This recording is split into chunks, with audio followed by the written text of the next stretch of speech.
2-1, check the brake fluid level, master cylinder level. So with brakes, they're hydraulic. We need to have fluid in there to compress and create pressure in the brakes to create that friction. And I'm going to jump right into one of our examples. The first question they're going to ask is it a single or dual chamber? Now this is let's take this out with me. This is a master cylinder off of a vehicle that we've taken off from time before. It's a newer version. Everything we find in the shop is going to be a newer version now. I had a 65 Mustang that had a single chamber master cylinder, and it only had one of these pistons in it.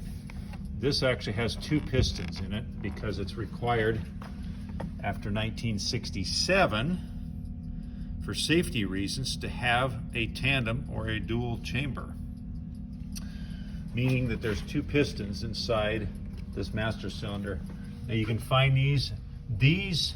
I just did this power steering video and said that there's all different configurations and places they could put the reservoir and the power steering pump.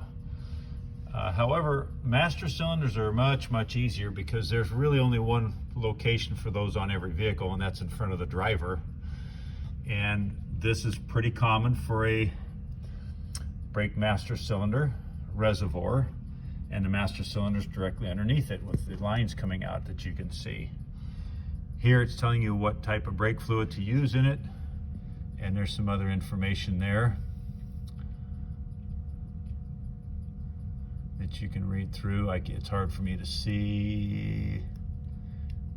Use only .3 or .4. I do see that part. So that's pretty common. They're both the same type. You're going to do a little research on that on the back of the page. Difference between .3 and 4 and 5 fluids. They are not exactly the same. There's some similarities and some differences. So I'd like you to do a little research on that. You're also researching what hygroscopic means, and then some precautions when you're dealing with brake fluid handling, problems with skin irritation, problems with the vehicle. What happens if you spill some on the vehicle? That's what I'm going to have you look up prior to talking with me. So when we go over this sheet, you've got all this stuff dialed in and answered and correctly checked out. So back to the master cylinder. How can you tell if it's a single or dual? The way to really tell is that there's going to be two outlets coming out of here. There may be one reservoir or one place to fill the reservoir, which it looks like it does actually feed both ports here with fluid. But inside this reservoir there is a divider that once the fluid gets to a certain level, it cannot get from one to the other. So they are isolated and independent of each other once the fluid drops below a certain level. And that way you can add to both at the same time. However, when it gets down to that point where safety is an issue, this side will not share the fluid with this one. So if one side has a leak and drains out, this side will still be functional, and that's why they had this dual system versus the single system. With those, any one of the four wheels had a problem, you lost all your brakes. Here, the pedal will be lower, about half the weight of the floor, but you will still have some braking taking place to save your life until you can get in and get your vehicle repaired. So we're looking for two lines that would come out as a minimum. Here we see two sets. Now there's a front set and a rear set, and that's because this has anti-lock brakes on it, which is a whole different chapter. We're not going to get into that now. We're just talking about brake fluid level.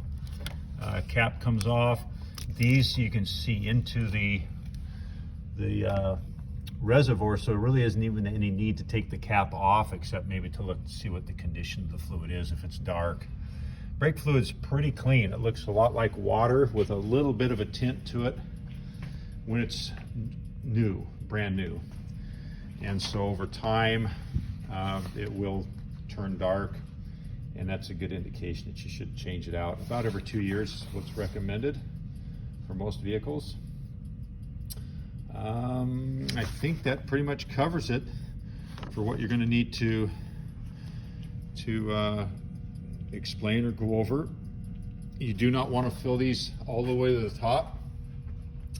The reason for that is fluid will expand when it gets hot, and brakes are definitely going to get the fluid heated up down at the wheels. When these are stopping, brakes are applying, these rotors are getting hot, that heat transfers into the fluid, which then expands, and if the reservoir's full, there's nowhere for it to go. It's going to leak out on top of the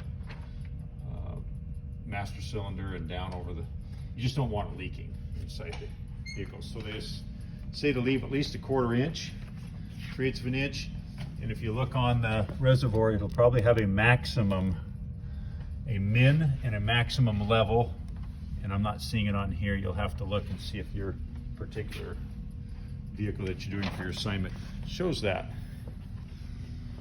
All right, that should wrap it up. Good luck. I'll see you when you're ready to get signed off on your paper.